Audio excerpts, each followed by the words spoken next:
Timeless chronicles के और एक एपिसोड में आपका स्वागत है। आज जानते हैं भारत की कुछ ऐतिहासिक घटनाएं। एक, ब्रिटिश शासन का विस्तार 1800 से 1818 तक। अंग्रेज मराठा युद्ध। ब्रिटिश ईस्ट इंडिया कंपनी और मराठा साम्राज्य के बीच कई युद्ध हुए।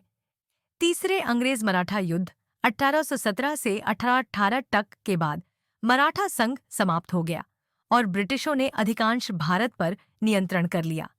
सहायक संधियाएं। लॉर्ड वेलेस्ली ने सहायक संधि की नीति लागू की, जिसके तहत भारतीय रियासतों को ब्रिटिश सैन्य उपस्थिति और उनके मार्गदर्शन को स्वीकार करना पड़ा, जिससे उनकी स्वायत्तता कम हो गई। 2. अंग्रेज सिख युद्ध 1845 से 1839 तक। प्रथम अंग्रेज सिख युद्ध 1842 और 1846 के बीच ब्रिटिश ईस्ट इंडिया कंपनी और सिख साम्राज्य के बीच संघर्ष हुआ, जिसके बाद लाहौर संधि के तहत सिखों की स्वायत्तता कम हो गई और कश्मीर सहित कई क्षेत्रों पर ब्रिटिशों का कब्जा हो गया। द्वितीय अंग्रेज सिख युद्ध 1948 और 1949 के बीच। सिखों की हार के बाद ब्रिटिशों ने पंजाब को पूरी तरह से अपने साम्राज्य में मिला लिया और सिख साम्राज्य का अंत हो गया। 3. ब्रिटिश प्रशासन में सुधार और बदलाव। Charter act 1813। इस अधिनियम ने ईस्ट इंडिया कंपनी का व्यापार एकाधिकार समाप्त कर दिया और अन्य ब्रिटिश व्यापारियों को भारत में व्यापार की अनुमति दी, सिवाय चाय और अफीम के। Charter act 1843। इसने भारत के ब्रिटिश क्षेत्रों के प्रशासन को केंद्रीकृत किया और गवर्नर जनरल का पद सृजित किया, जिससे औपनिवेशिक शासन का एकीकृत ढांचा बनने लगा। मैकाले का शिक्षा पर मिनट 1835।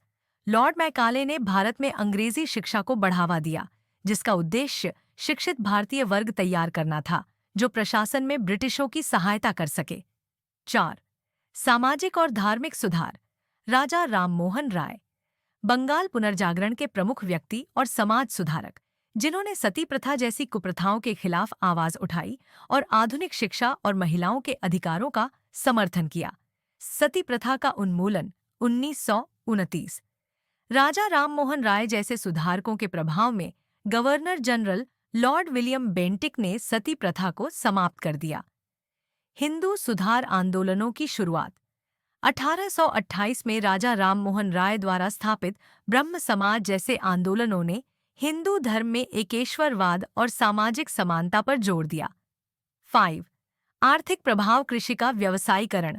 ब्रिटिशों ने भारत में नील, कपास और अफीम जैसी नकदी फसलों की खेती शुरू की, जिससे भारतीय कृषि का स्वरूप बदल गया। इसके कारण एक तरफ निर्यात बढ़ा तो दूसरी तरफ खाद्यान्न संकट और अकाल जैसे गंभीर परिणाम सामने आए। स्थायी बंदोबस्त। साल 1893 लॉर्ड कॉर्नवालिस द्वारा बंगाल में शुरू की गई इस नीति का प्रभाव 19वीं सदी के आरंभिक वर्षों में भी बना रहा, जिसके तहत जमीन की मालगुजारी निश्चित कर दी गई और जमींदारों का एक वर्ग तैयार हुआ,